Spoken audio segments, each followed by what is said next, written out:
శ్రీ మేడిపల్లి సత్యం.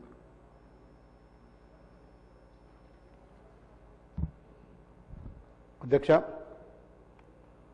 మీకు ధన్యవాదాలు అధ్యక్ష. ఇటీవల కాలంలో పేద ప్రజలకు జీవనాడైనటువంటి ఉపాధి హామీ పథకానికి మహాత్మా గాంధీ గారి పేరును తొలగించడం చేస్తున్నటువంటి కుట్రల్లో దేశవ్యాప్తంగా చర్చ జరుగుతున్న సందర్భంలో మహాత్మా గాంధీ గారి స్ఫూర్తికి, ఆ రోజు యంగ్ ఇండియా ఇచ్చినటువంటి స్ఫూర్తితో మన రాష్ట్ర ప్రభుత్వం, మన గౌరవ ముఖ్యమంత్రి రేవంత్ రెడ్డి గారు యంగ్ ఇండియా ఇంటిగ్రేటెడ్ రెసిడెన్షియల్ స్కూల్స్కు ప్రణాళికలు చేయడం అభినందనీయ అధ్యక్ష. గత బీఆర్ఎస్ ప్రభుత్వ హయాంలో పిట్టగూడు లాంటి అద్దె భవనాల్లో కులానికొకటి గురుకుల పాఠశాల పెట్టి కులాల మధ్య అంతరాలను పోషించినటువంటి వ్యవస్థను మనం చూసినాం అధ్యక్ష.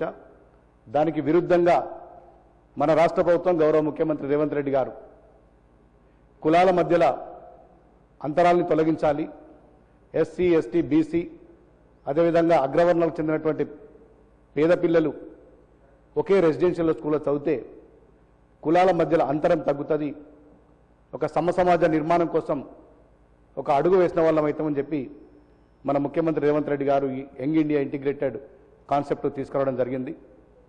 గత బీఆర్ఎస్ హయాంలో విద్యారంగాన్ని పూర్తిగా సంక్షోభం నెట్టిండ్రు. గత హయాంలో టీచర్ల రిక్రూట్మెంట్ కానీ ఇంకా ఏ విధంగా పూర్తి స్థాయిలో విద్యను ధ్వంసం చేసినటువంటి చరిత్రను మనం చూసినాం అధ్యక్ష.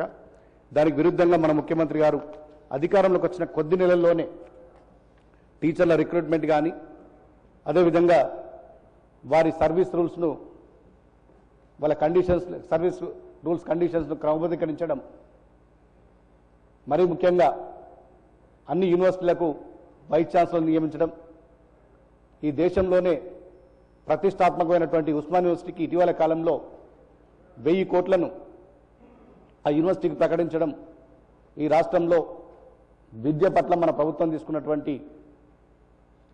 శ్రద్ధకు ఇది నిదర్శనంగా కాబోతుంది అధ్యక్ష. యావత్ తెలంగాణ సమాజం అంతా కూడా ఇంటిగ్రేటెడ్ రెసిడెన్షియల్ స్కూల్స్ పట్ల తల్లిదండ్రులందరూ కూడా చాలా ఆతృతగా ఎదురు చూస్తున్నారు.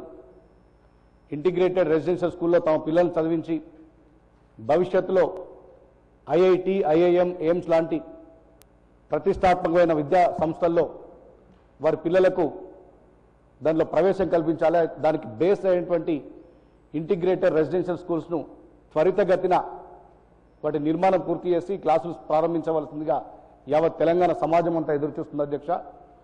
దానికి సంబంధించినటువంటి ప్రణాళికలు ఏ విధంగా ఉన్నాయి, ఎప్పటిలోగా ఈ తెలంగాణ రాష్ట్రంలో యంగ్ ఇండియా ఇంటిగ్రేటెడ్ స్కూల్స్ ప్రారంభమైతే మీ ద్వారా సభ ముందు ఉంచాలని మిమ్మల్ని కోరుతున్నాం అధ్యక్ష. ముఖ్యంగా ఇటీవల కాలంలో మా చొప్పదండి నియోజకవర్గంలో 200 కోట్ల రూపాయలతోటి రుక్మాపూర్ గ్రామంలో ఈ యంగ్ ఇండియా ఇంటిగ్రేటెడ్ సంబంధించి శంకుస్థాపన కూడా మేము పూర్తి చేసుకున్నాం. మా నియోజకవర్గంలోనే ఇంతవరకు కనీసం ఒక డిగ్రీ కాలేజ్ లేనటువంటి సందర్భం ఉంది. మన రాష్ట్ర ప్రభుత్వం వచ్చినాక ఇటీవల ముఖ్యమంత్రి గారు మా చొప్పదండి నియోజకవర్గానికి ఒక డిగ్రీ కాలేజ్ కూడా శాంక్షన్ చేసి బడ్జెట్ సంబంధించినటువంటి నిధులు కూడా చేసింది. వాటిని కూడా తొందరలో ప్రారంభించవలసిందిగా మీ ద్వారా నేను కోరుతున్నాను అధ్యక్ష. ఇది సందర్భం కానప్పటికీ కూడా మా నియోజకవర్గంలో ప్రసిద్ధమైనటువంటి కొండగట్టు పుణ్యక్షేత్రం ఉంది. అక్కడికి లక్షలాది మంది భక్తులు నిత్యం వస్తుంటారు.